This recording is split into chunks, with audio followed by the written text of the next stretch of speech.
हवाई नेविगेशन शुल्क का भुगतान न करने के कारण बांग्लादेश ने स्पाइस जेट को अपने हवाई क्षेत्र का उपयोग करने से अब प्रतिबंधित कर दिया है। इस रोक के कारण बजट एयरलाइन को पूर्वोत्तर भारत जाने वाली अपनी उड़ानें, विशेष रूप से कोलकाता के रास्ते जाने वाली उड़ानों के लिए अपना पूरा रूट बदलना पड़ रहा है, जिससे उड़ान का समय लगभग 30 मिनट तक बढ़ जाएगा। इस वजह से स्पाइस जेट को काफी मुश्किलों का भी सामना करना पड़ रहा है। बांग्लादेश सरकार के इस फैसले से ईंधन की लागत में बढ़ोतरी भी हुई है, जो पहले से ही आर्थिक तंगी से जूझ रही स्पाइस जेट की मुश्किलें और बढ़ा रही है। एयरलाइंस किसी भी देश के हवाई क्षेत्र का उपयोग करने के लिए शुल्क का भुगतान करती है, चाहे वो उस क्षेत्र से होकर उड़ान भरना चाहती हो या उसमें उतरना चाहती हो।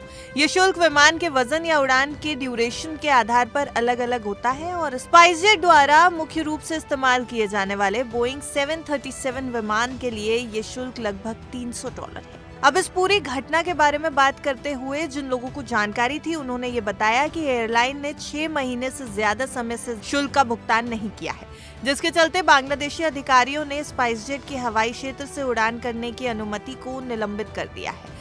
उन्होंने ये भी बताया कि बांग्लादेश नागरिक उड्डयन प्राधिकरण यानी CAAB विलंबित भुगतानों पर ब्याज की मांग कर रहा है, जिससे इनकी मुश्किलें और ज्यादा बढ़ने वाली हैं।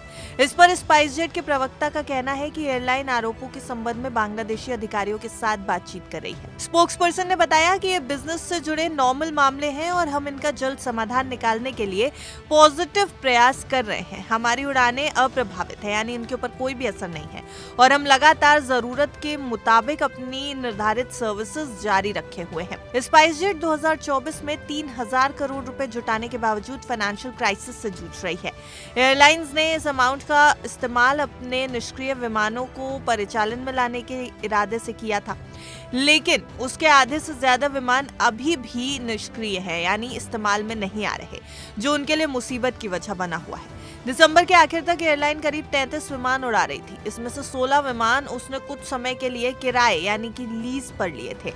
इससे कंपनी की मार्केट हिस्सेदारी अक्टूबर में 2.6% से बढ़कर दिसंबर में 4.3% हो गई है।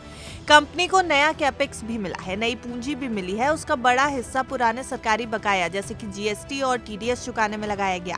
एयरलाइन अब और विमान जोड़ने की तैयारी भी कर रही है। कंपनी 4 बोइंग 737 मैक्स समेत कुछ विमान किराए पर यानी वेट लीज पर लेने की कोशिश कर रही है, जो मई तक इस पूरे बेड़े में शामिल हो सकते हैं। उसका टारगेट है कि दिसंबर 2026 तक कुल विमानों की संख्या बढ़ाकर 60 कर दी जाए, लेकिन वित्तीय हालात अभी चुनौतीपूर्ण है। दिसंबर तिमाही में स्पाइसजेट को 261.7 करोड़ रुपए का घाटा हुआ, जबकि पिछले साल इसी समय कंपनी को 20.2 करोड़ रुपए का मुनाफा भी हुआ था। चेयरमैन अजय सिंह ने कहा कि पुराने खर्चों और बाहरी कारणों की वजह से कंपनी पर खर्च का दबाव है, लेकिन असली कारोबार धीरे धीरे मजबूत हो रहा है। उन्होंने कहा कि ज्यादातर विमान जोड़कर रूट्स पर बेहतर ध्यान देकर और कंपनी की आर्थिक स्थिति सुधार कर वो धीरे धीरे स्पाइसजेट को एक मजबूत एयरलाइन बना रहे हैं। ऐसी ही और खबरों और अपडेट को देखने के लिए देखते रहिए गुड रिटर्न्स।